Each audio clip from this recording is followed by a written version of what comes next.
Hello everyone, आज की जो 50 क्वेश्चन आप लोगों को प्रैक्टिस सेट में मिलने वाला है बहुत इंपॉर्टेंट है दोस्तों। तो आज टाइम ना वेस्ट करेंगे। आप लोगों को पता है कि आप लोगों को क्या करना है। आप सभी को पता है कि हमारे सब्सक्राइबर की बटन को प्रेस करना है, बेल आइकन की बटन को भी प्रेस करना है और साथ में लाइक और शेयर करना तो बिल्कुल भी ना भूलिए। और आज दोस्तों आप लोगों के लिए बहुत बड़ी खुशखबरी है। क्या है कि दोस्तों आज हम वो क्वेश्चन लेकर आए हैं कि जिस वर्ष कौन सा क्वेश्चन पूछा गया है और इसके साथ हम ये भी दिखाएंगे कि ये डेट किस सन में और किस वार्ड के लिए पूछी गई है, तो वो जानेंगे। तो चलिए पहले क्वेश्चन पर पहुंचते हैं। पहला क्वेश्चन हमारे आपके सामने क्या है। तो पहला क्वेश्चन जो है दोस्तों वो है, हिंदी साहित्य के आरंभिक काल को आचार्य रामचंद्र शुक्ल ने क्या कहा है। तो क्या कहा है आचार्य रामचंद्र शुक्ल ने आरंभिक काल को। तो आरंभिक काल को आचार्य रामचंद्र शुक्ल ने कहा है वीर गाथा काल। सी ऑप्शन यहाँ पर सही होगा। दूसरा हमारा क्वेश्चन है, वीर गाथा काल का कवि नहीं है। वीर गाथा काल का कवि नहीं है, कौन नहीं है। तो यहाँ पर बी जो सही होगा नामदेव, ये वीर गाथा काल के नहीं है। सी आप तीसरा नंबर क्वेश्चन है, वीर गाथा काल के सर्वश्रेष्ठ कवि माने जाते हैं। तो ये चंद्र बरदाई हैं, ये हमारे वीर गाथा के सर्वश्रेष्ठ कवि माने जाते हैं। चंद्र बरदाई जो हैं, ये ऑप्शन यहाँ पर सही हो। चंद्र बरदाई वीर गाथा के सर्वश्रेष्ठ कवि माने जाते हैं। चौथा नंबर क्वेश्चन है, पृथ्वीराज रासो के रचनाकार कौन है। देखिए ये सारे क्वेश्चन जो है ना, ये सारे क्वेश्चन पूछे गए हैं, अभी लास्ट में हम आपको बताएंगे। पृथ्वीराज रासो के रचनाकार कौन है। तो ये है चंद्र बरदई। बी ऑप्शन यहाँ पर सही है, चंद्र बरदई। पाँचवा नंबर क्वेश्चन, कबीरदास की भाषा थी, यानी कबीरदास की भाषा कैसी थी, ये कई बार क्वेश्चन पूछा गया। तो कबीरदास की जो भाषा थी वो सदुक्कड़ी। कौन सी बी ऑप्शन यहाँ पर सही है कि सदुक्कड़ी हमारे कबीर जी की भाषा थी। 6 नंबर के क्वेश्चन पर चलते हैं। एक आपको छोटा सा पंक्ति दी गई है, आपको ये पहचाना है ये पंक्ति किसकी रचनाकार की है। तो जो हमने 5 क्वेश्चन दिए हैं ये रेलवे में पूछे गए हैं। रेलवे में पूछे गए थे सन 1997 में, ये सारे क्वेश्चन आए थे रेलवे में। 96 नंबर क्वेश्चन पर चलते हैं और 6 नंबर के क्वेश्चन पर चलते हैं। 6 नंबर का क्वेश्चन आपके सामने है, कट काटन कपि कंजूर भारी देह भुजंड तामिक मही मारी डोलत धारिन सभापद खासे चले भाज भय मारुत ग्रेसे। तो ये जो हमने पढ़ा अभी आप लोगों को पंक्ति 4 लाइन की, तो ये किसकी है। तो ये किसकी रचना है, यानी कौन सी पंक्ति किस रचनाकार ने रचा है। तो देखते हैं किस रचनाकार, ये है तुलसीदास की रचना। 7 नंबर का क्वेश्चन है, नयन जो देखा कमल सा निर्मल नीर शरीर हसत जो देखा हंसकर दसन ज्योति नग हीर। देखिए ये भी एक पंक्ति है, किसकी है। तो ये देखते हैं 7 नंबर के क्वेश्चन पर कौन सा ऑप्शन सही होगा। तो ये जो ऑप्शन 7 नंबर का होगा ये भी जायसी की रचना, बहुत जायसी एक प्रसिद्ध रचनाकार है, आप सभी को पता है। जायसी एक बहुत बड़े कवियों में माने जाते हैं। 8 नंबर का क्वेश्चन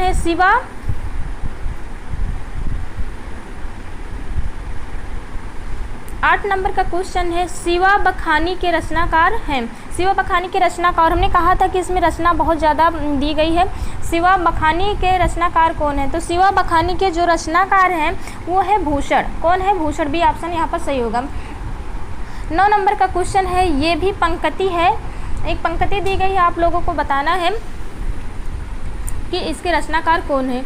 नर की और नल नीर की गति एक एक करी जोए जे तो नीचो है चले ते तो ऊंचो होए।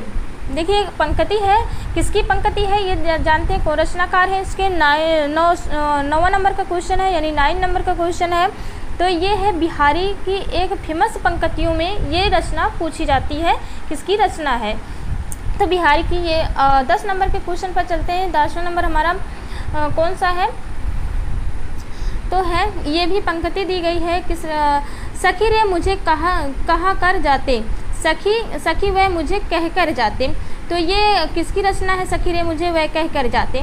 तो इसकी जो रचनाकार है वो है मैथिली शरण गुप्त। हमें जहाँ पर वो उर्मिला की बात कृष्ण जब कहते हैं, यहाँ पर उनकी पंक्तियों की बात की गई है, सखी रे मुझे कह कर जाते।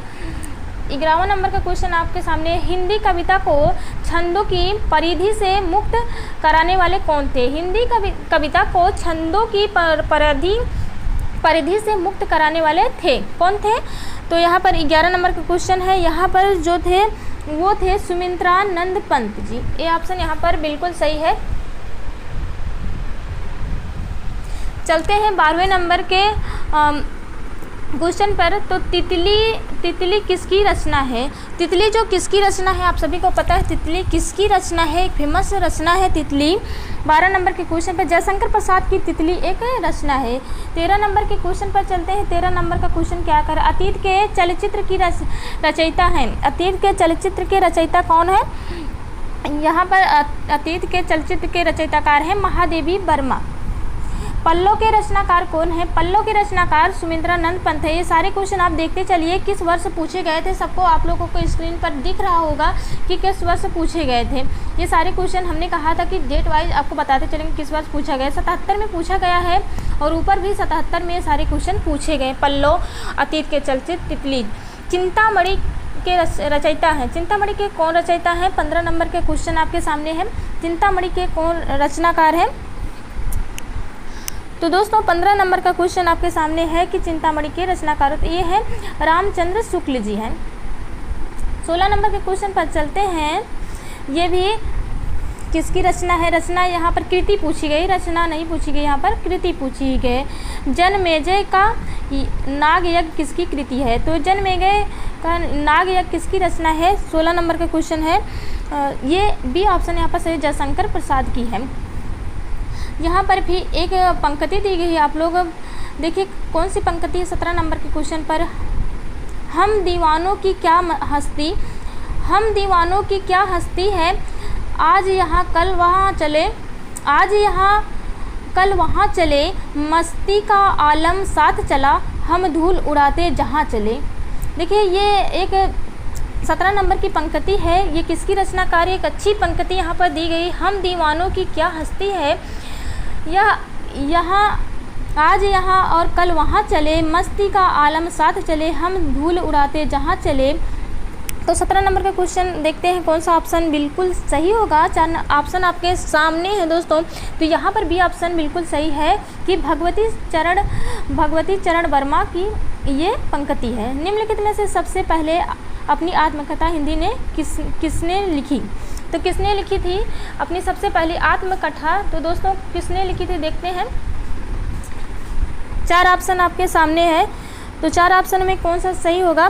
तो दोस्तों यहाँ पर जो सही होगा 18 नंबर का क्वेश्चन आपके सामने है। तो डी ऑप्शन यहाँ पर से राजेंद्र प्रसाद की ये रचना है। 19 नंबर का क्वेश्चन है, अबला जीवन हाय तुम्हारी यह कहानी, आंचल में है दूध और आँखों में है पानी। ये कितनी अच्छी पंक्ति यहाँ पर लिखी गई है। हमें लगता है ये पंक्ति आप सभी को पता है कि किसने रचा है और ये फेमस रचनाकार भी हैं। 19 नंबर के क्वेश्चन पर आप लोग ध्यान दीजिए कि ये सी ऑप्शन यहाँ पर बिल्कुल सही होगा कि यशोधरा काव्य की पंक्ति है। यशोधरा काव्य की पंक्ति है, सी नंबर यहाँ पर काव्य की है। 20 नंबर के क्वेश्चन पर चलते हैं। देखिए सारी पंक्तियाँ यहाँ पर दी गई हैं। हिमालय के आंगन में उसे प्रथम किरणों का दे उपहार। हिमालय के आंगन में उसे प्रथम किरणों का दे उपहार। उषा ने हंसकर अभिवादन किया और पहनाया हीरो का हार। कितनी अच्छी पंक्तियाँ यहाँ पर 20 नंबर पर दी गई हैं दोस्तों। तो ये किसकी रचना है दोस्तों 20 नंबर के क्वेश्चन पर? ये है जयशंकर प्रसाद की एक फेमस रचना। 21 नंबर के क्वेश्चन पर चलते हैं। 21 नंबर का क्वेश्चन आपके सामने है कि ये भी एक रचना, हमने कहा था कि रचना ही आज ज़्यादातर हम बताएंगे यहाँ पर। 21 नंबर का क्वेश्चन है आपके सामने, आ चली की रचना किससे संबंधित है? आ चली की रचना किससे संबंधित? 21 नंबर का क्वेश्चन है आपके सामने, ये है क्षेत्र विशेष से। 21 नंबर का क्वेश्चन यहाँ पर अभी आगे आपके सामने है दोस्तों। निर्गुण भक्ति काव्य का प्रमुख कवि कौन है? निर्गुण भक्ति काव्य का प्रमुख कवि कौन है? ये बहुत पुराने कवियों में है, तो जिसे पता है निर्गुण किसे कहा जाता है, तो निर्गुण आप सभी को पता है कि निर्गुण के जो कहे जाते हैं वो है कबीरदास जी निर्गुण कवि माने जाते हैं। श्रद्धा किस कृति की नायिका है? श्रद्धा किस कवि की नायिका है? श्रद्धा जिसमें नाम होता है वो कौन सी कृति की नायिका थी? तो श्रद्धा जो थी वो थी कामायनी जो रचना है उनकी एक कृति थी, उसी में की एक नायिका थी। चौथा नंबर का क्वेश्चन आपके सामने है 24 नंबर का क्वेश्चन आपके सामने है। तरुअर फल नाही खात सरवर पिए न पान, इस पंक्ति में किसकी रचयिता है? ये जो लिखी गई पंक्ति किसके रचनाकार है? कौन रचनाकार रचयिता कौन है? तो 24 नंबर का जो रचनाकार है वो है ये ऑप्शन रहीम है। चलते हैं 25 नंबर के क्वेश्चन पर। ये भी पंक्ति हैं, पंक्तियाँ सारी आज पंक्तियाँ और कवि ही पूरी हमने कहा था कि सारे जो कवि होंगे और पंक्तियाँ जो पूछी जाती हैं वही है। चलते हैं 25 नंबर के क्वेश्चन पर। तरनी तनुज तट तमाल तरुअर बहु छाए, ये क्या है? किसके रचयिता है? तो 25 नंबर कौन रचनाकार है? तरनी तनुजा तट तमाल तरुअर बहु छाए। तो 25 नंबर के क्वेश्चन पर कौन सही होगा? ये है भातेंद्र हरिश्चंद्र। 26 नंबर के क्वेश्चन पर चलते हैं। बुंदेले हर बोलो के मुँह से मुँह हमने सुनी कहानी थी, खूब लड़ी मर्दानी थी, वो तो झांसी वाली रानी थी।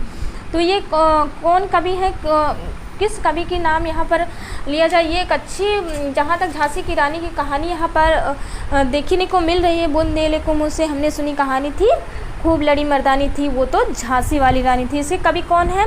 इसके कवि जो है 26 नंबर का क्वेश्चन आपके सामने है, तो इसके कवि है सुभद्रा कुमारी चौहान। मुझे तोड़ लेना वनमाली उस पथ में देना तुम फेंक, मातृभूमि पर शीश चढ़ाने जिस पथ पर जीवे वीर अनेक।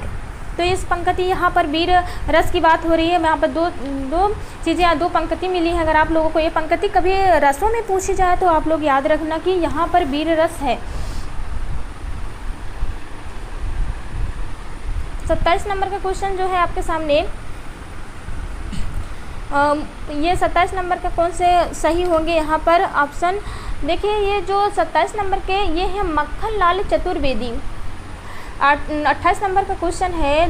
दरवाजे से चंडलगढ़ी के तरफ नज़र दौड़ाने पर एक अद्भुत दृश्य दिखाई देता है, इस पंक्ति के रचनाकार कौन है? 28 नंबर का क्वेश्चन, इसके कवि है राहुल जी यहाँ पर रचनाकार है इसके। 29 नंबर के क्वेश्चन आपके सामने है। भूषण की कविता का प्रधान स्वर क्या है? भूषण की कविता का प्रधान स्वर क्या है? तो भूषण जी की जो ये है प्रस्ताविकरण, यानी बी ऑप्शन यहाँ पर सही होगा। यहाँ पर बी ऑप्शन सही होगा। प्रस्थ परक, यानी प्रस्थ परक यहाँ पर सही होगा। 30 नंबर के क्वेश्चन पर चलते हैं। अब भ्रम में कृष्ण काव्य के प्रेरणा हैं। 30 नंबर का क्वेश्चन आपके सामने है, तो इसके प्रेरणा कौन है? तो ये ऑप्शन यहाँ पर सही होगा, ए ऑप्शन पुष्पदंत। 31 नंबर का क्वेश्चन आप